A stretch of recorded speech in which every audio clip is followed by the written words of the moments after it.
Aslında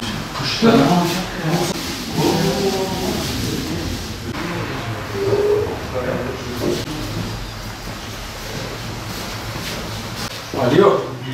Merhaba. Sağ olasın yenge. Allah razı olsun. Rabbim kabul etsin inşallah. Rabbim mukabil ve cennetler ihsan etsin. Bir anın hatırı olarak inşallah. Tamam. Rabbim hayrınızı kabul etsin Sağ olun. inşallah.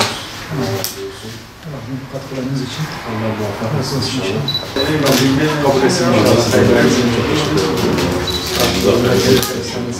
Kıymetli kardeşlerimiz, Mardin Umut Kervanı'nın insani yardım faaliyetleri kurulduğu günden şu ana kadar en güzel şekliyle devam ediyor. 2021 faaliyetleri çerçevesinde özellikle bu senede pandemiye rağmen, koronaya rağmen, krize rağmen yetim ve muhtaçlara gerek yurt içine gerek yurt dışında hayırseverlerimizin desteğiyle ulaşmaya devam ediyoruz. Bu minvalde bize katkı sunan hayırsever kardeşlerimize teşekkür etme babında kendilerine hediyeler hazırladık.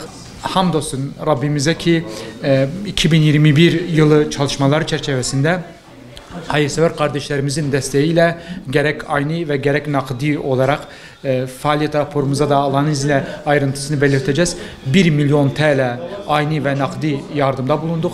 Bu minvalde, bu çerçevede hayırsever kardeşlerimize teşekkür ediyoruz. Rabbim kendilerinden razı olsun.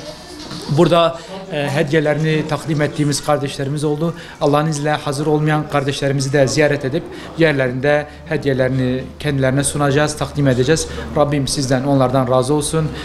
Hayırsever kardeşlerimiz bize ulaştığı takdirde biz de onların iyiliklerini yetim ve muhtaçlara ulaştırmaya devam edeceğiz. Allah'a emanetsiniz. Esselamu Aleyküm ve Rahmetullahi ve Berekatuhu.